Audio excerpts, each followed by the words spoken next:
Hoy en Retrologando vamos a recordar la obra de un escritor marino en su momento muy importante. Estamos hablando de la primera mitad del siglo XIX, que fue un escritor de novelas de aventura ubicadas en el mar, y me refiero a Frederick, el capitán Marryat.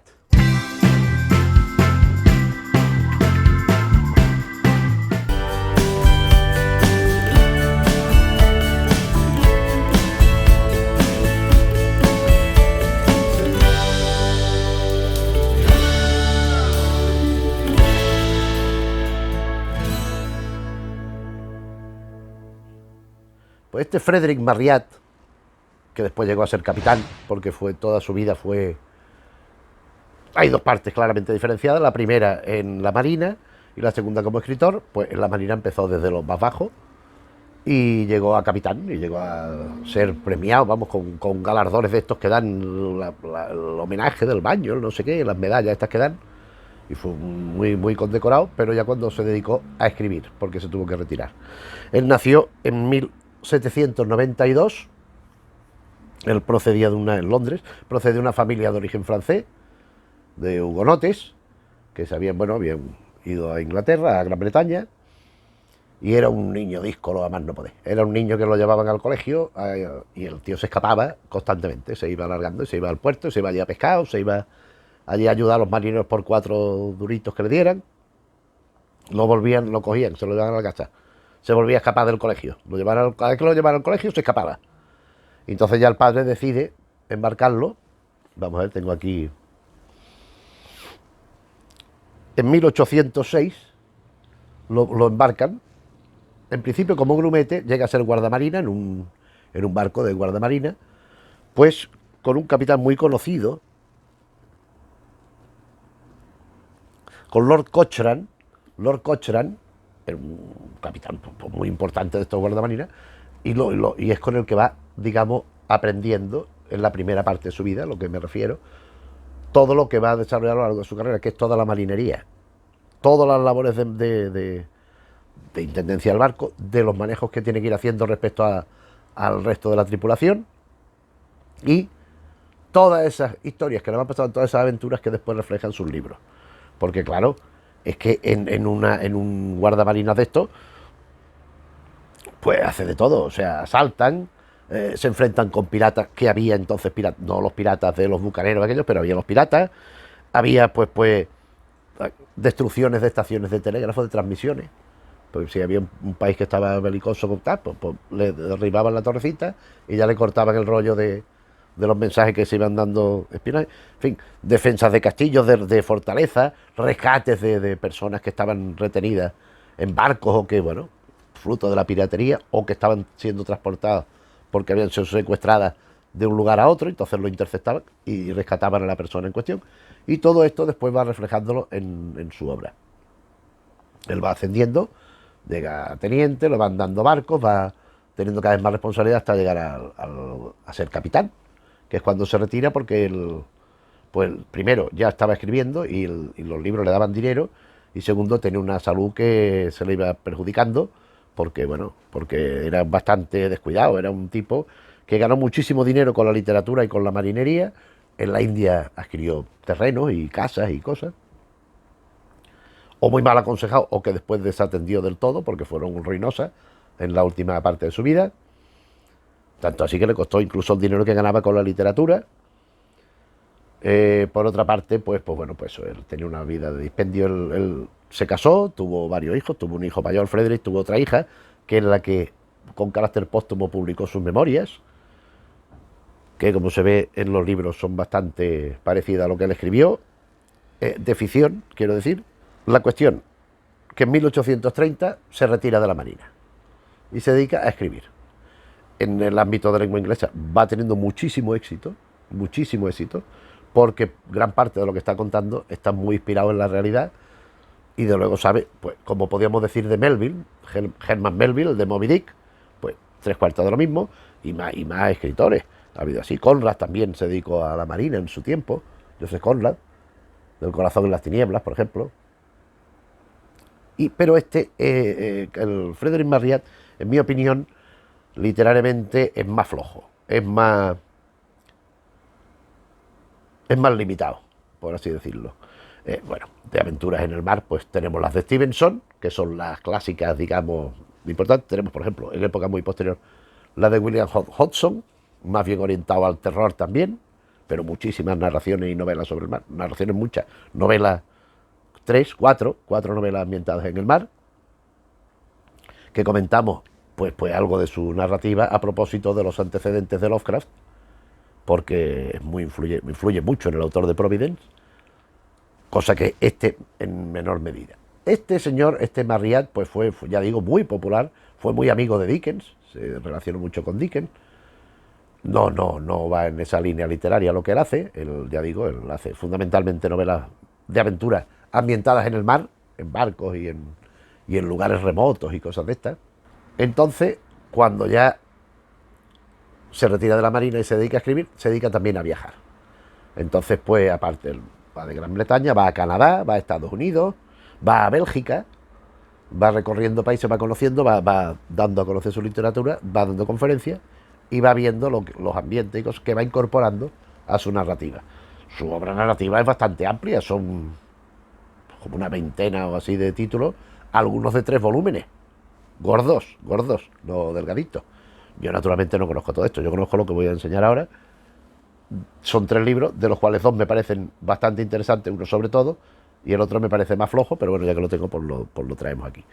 En cualquier caso, en sus últimos años ya empieza una decadencia importante, primero a nivel económico, ya lo he dicho, las pertenencias en la India pues nada más que hacen que generar gastos, y él decide intentar enrolarse de nuevo en Marina, irse a navegar, cobrando los correspondientes dispendios que le correspondían, pero lo rechazan. O sea, no lo rechazan porque no se atreven a rechazarlo. Además, era un tipo con un carácter. Iba mucho de tabernas, iba mucho, también se pulía allí su buena pasta. Entonces no se atreven a contradecirle diciéndole que por su estado de salud no puede ir, pero le van dando largas. Le van diciendo, sí, mañana. Y el tío nada, ¿no? Y en esto, pues, en 1847 sucede un hecho que es definitivo, ya estaba mal, además esperaba estas cosas y se ponía muy nervioso, y parece ser que tuvo que no sé cómo se llama, que le estalló un vaso sanguíneo. Lo tuvieron que atender tal y cual. Y estaba delicado, pero en 1847 su hijo, que también era marino, va en un barco, su hijo mayor, Frederick, va embarcado en un navío, una tormenta y no se sabe bien cómo, desaparece el hijo, se da por muerto. Él intenta que lo busquen, que lo rastreen, que tal. No, es que ha desaparecido, es que ha muerto. Han buscado por la zona donde estaba, los restos, la zona, las islas que había por allí, las cosas, los barcos que transitan esa zona, ni rastro. Eso para él es un golpe terrible, hasta que en agosto de 1848, convaleciente de su enfermedad, pero sobre todo hundido por la desaparición, fallecimiento de su hijo, pues se muere él mismo. Bueno, esto fue lo que es su vida, con carácter póstumo, como dije. Su hija publicó unas memorias que él tenía, redactadas, pero no había querido dar a la imprenta, a pesar de que había hecho todos aquellos libros, que ya digo, que dentro de ese género pues eran muy seguidos. Es una literatura que no ha envejecido bien, que no se ha reeditado muchísimo, incluso no se ha reeditado nunca algunas cosas, porque es que claro, además son muy reiterativos unos libros de otros, pues son muy parecidos, siguen una misma estructura, siguen unos modelos descriptivos muy parecidos, hablan de las mismas cosas, aunque la peripecia puntual, la anécdota de cada novela sea distinta de una para otra, pero son novelas cortadas todas por el mismo patrón. Y esto se nota perfectísimamente en los libros pues más conocidos. Entre ellos, en 1834 publica uno, dicen, por ahí lo he estado mirando cuando me he documentado un poquito sobre el autor, que es la obra más traducida al español.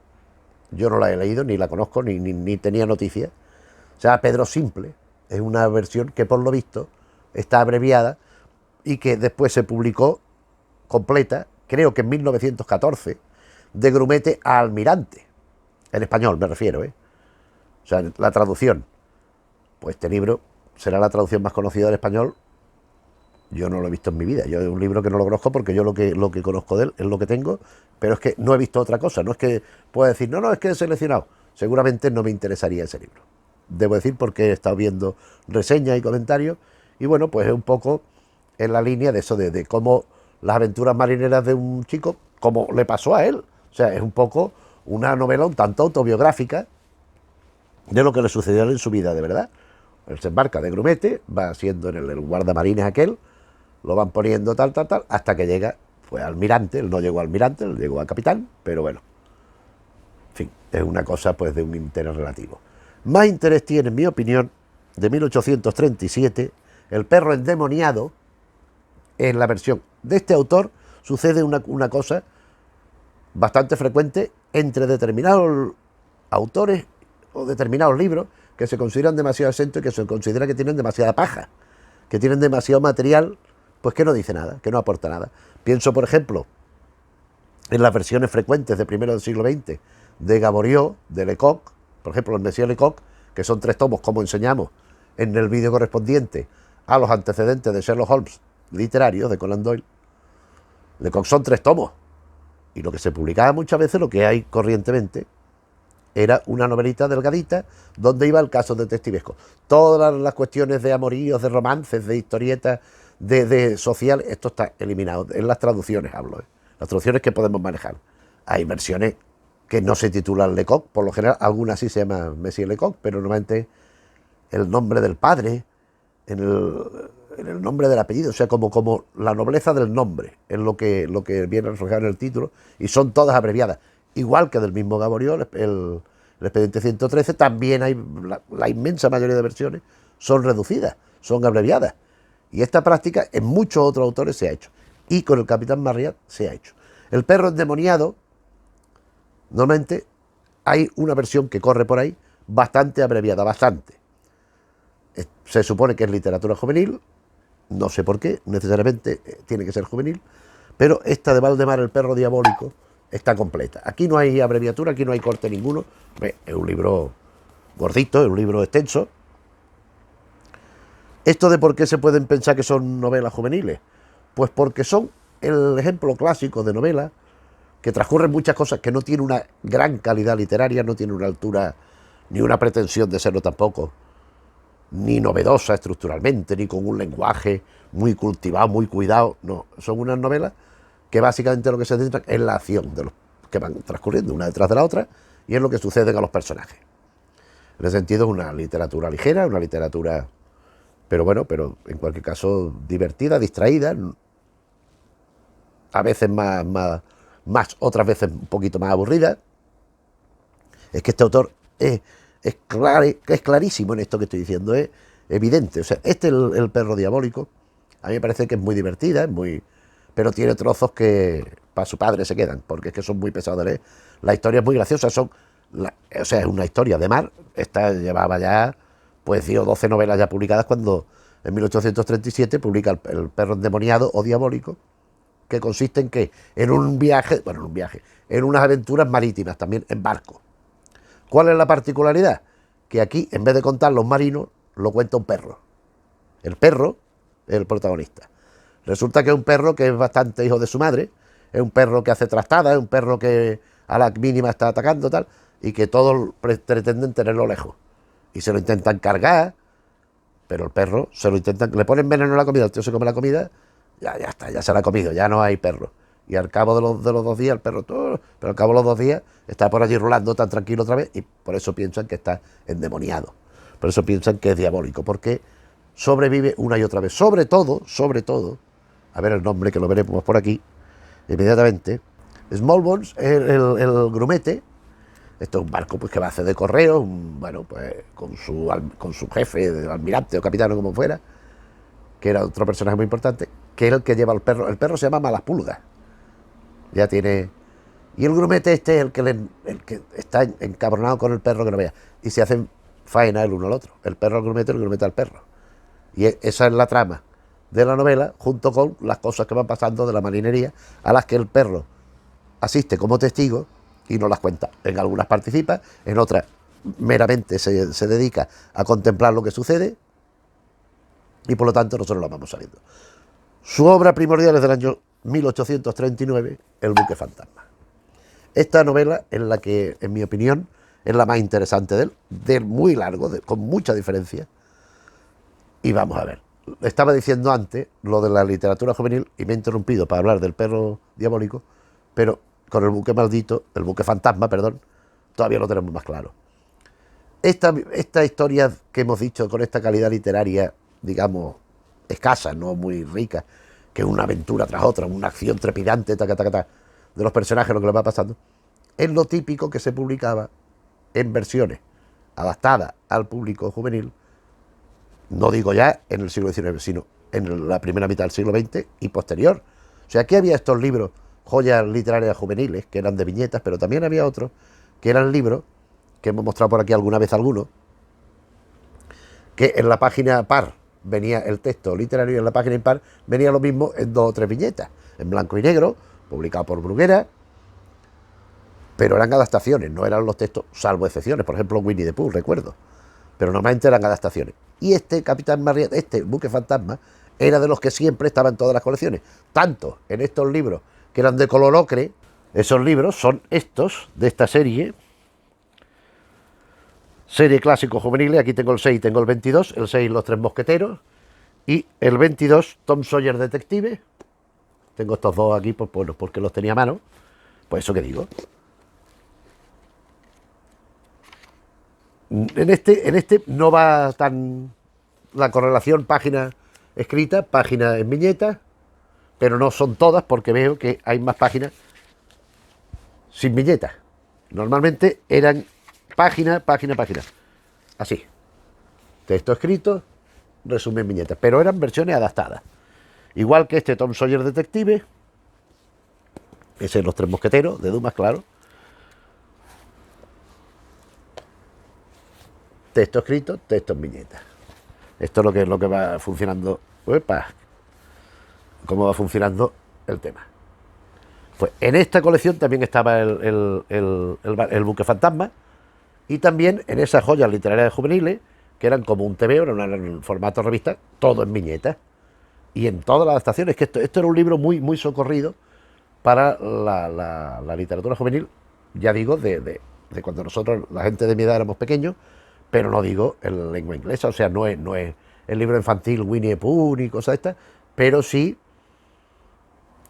con una vocación de aprendizaje, con una idea de ligereza, que para la gente joven pues iba muy bien. El buque fantasma, ¿qué particularidad tiene? Pues para empezar, la trama es es un desarrollo, es una amplificación del holandés errante, del mito del holandés errante.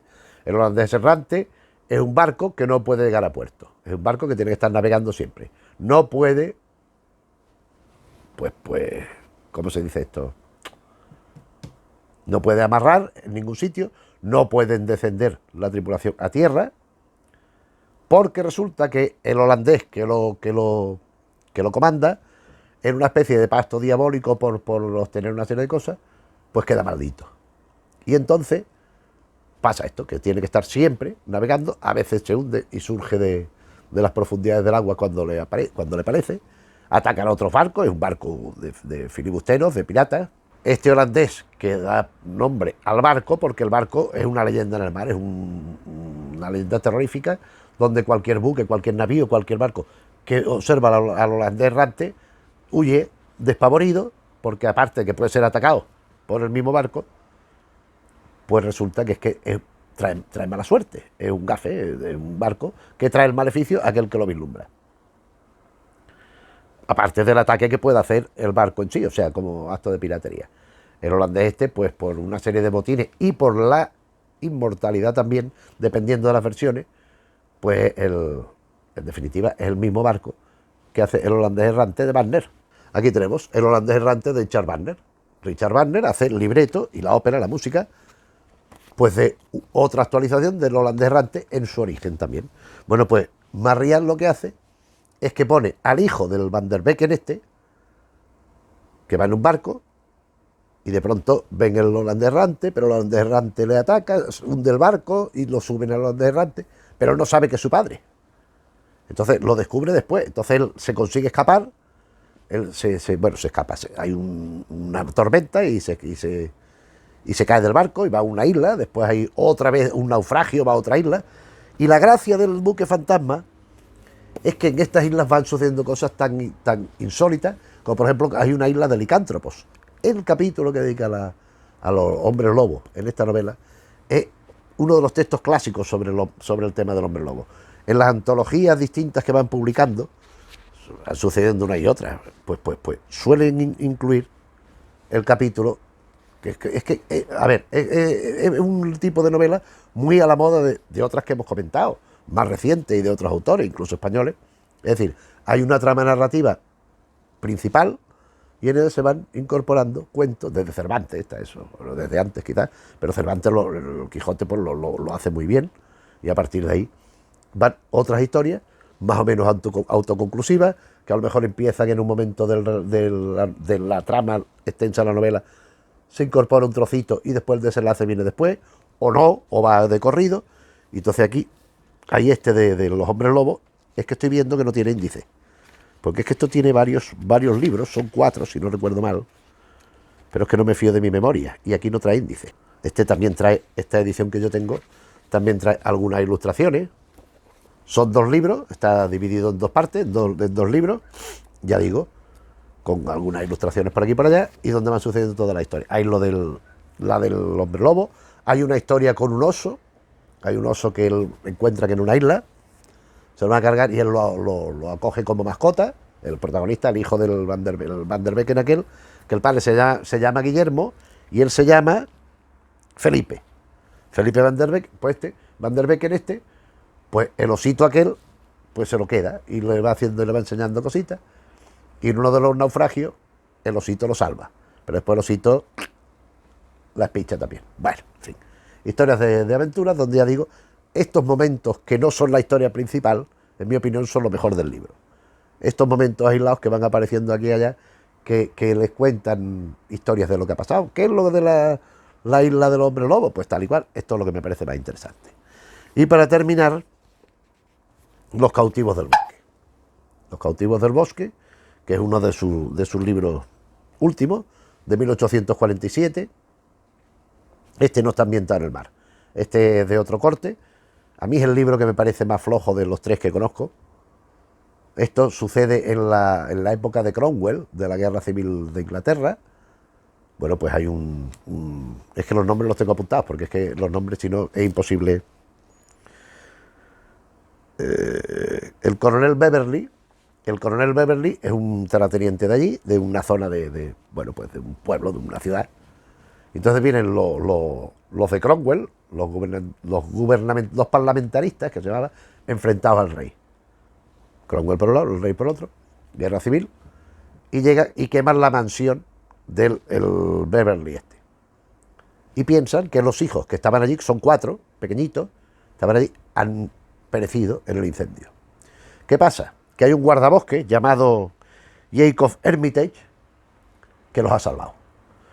Ha cogido a los niños en la mansión aquella, él pasaba por ahí, ha visto que venían estos tipos, y se lo ha rescatado de la destrucción total, y los esconde en una cabaña en el bosque. Entonces ellos tienen que ir allí. Este hombre, el Armitage les ayuda y les da de comer y tal y cual, pero también se tienen que buscar las habichuelas. Por un lado tienen que estar escondidos, porque por ahí están pasando tropas de uno de otro y no saben lo que les puede pasar.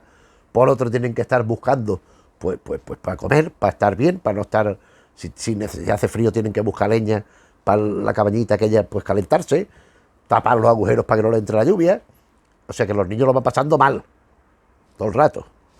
Entonces, los cautivos del bosque, ¿por qué? Porque es que no pueden salir, porque si salen ya mira, estos son los hijos del señor aquel, y entonces se los cargaban, o cualquier disparate que les pudiera pasar, lo hubieran podido vender como esclavos, vaya usted a saber lo que hubiera podido suceder. En cualquier caso, yo este libro lo leí hace tiempo, no lo recuerdo muy bien, pero recuerdo esto, que era una sensación como de agobio de los niños que además creen que va a pasar, ay mira, ya no vamos a poder salir, y pum, al revés. En vez de beneficiarles, les perjudica la nueva situación y cosas de estas. Y casi todo en el bosque, las penurias que van pasando. Al final, pues el padre lo recupera, ellos ya tienen una vida más o menos, se han formado como adultos ya, han ido aprendiendo cosas, bueno, como adultos, como casi adultos, a lo largo de su vivencia en el bosque y tal, han ido aprendiendo ciertos comportamientos, ciertas pautas de conducta en general.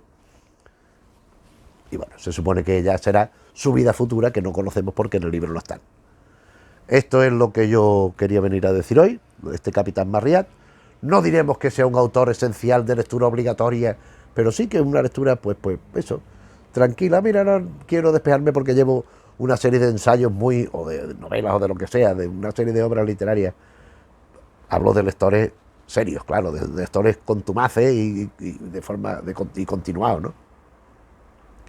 El último libro que me he leído era bueno, muy interesante, pero engorroso, costaba leerlo. No es de estos que te lees 100 páginas de una sentada, tienes que ir reposando lo que lees y tal igual. Quiero descansar un poco la mente, pues estos libros son ideales, sobre todo el buque fantasma y el del perro. El perro diabólico también está bastante bien. El otro menos, el otro es más farragoso porque es pesado, es más pesado, es más... Pero vamos, es un autor que está ahí, que en su momento fue consideradísimo, hizo montañas de dinero, que fue puliéndose. O sea, lo que le entraba por una mano ya se lo había gastado, si no se lo estaba gastando con la otra mano. O sea, este tal Frederick Marryat no era precisamente un señor muy ahorrador ni muy previsor de lo que podía suceder. Su literatura, ya digo, pues eso, no es una literatura áurea, pero sí, en mi opinión, meritoria, y que por eso he querido traer aquí. Pienso que si sobre todo el buque fantasma lo quiere leer, te va a distraer. Con el perro tiene momentos muy divertidos, a partir de cierto momento se hace reiterativo y quizá un poco pesado, pero bueno, están ahí y bueno, hemos querido recordarlo sin más. Espero que el vídeo pues te haya interesado, te haya traído recuerdos si conoces los libros, si no, pues a lo mejor pues que te intereses más por ello o no lo sé, porque eso ya depende de cada cual. Las temáticas son las que he dicho, los asuntos que tratan son eso, y bueno, esto es lo que era la literatura de este señor. Si el vídeo te parece bien, te parece que tiene un mínimo de interés, pues le puedes dar al me gusta, suscribirte si te gustan, no esto que hemos hablado hoy, sino los distintos temas que vamos abordando en el canal, recomendarse a la gente que le interese el teatro, los cómics, la serie de televisión, el cine y la literatura de género, en este caso de aventuras, pero por supuesto de terror, novela negra, novela detectivesca, novela de humor, etcétera. Y aquí seguimos. Aquí estamos hasta un próximo vídeo. Un saludo.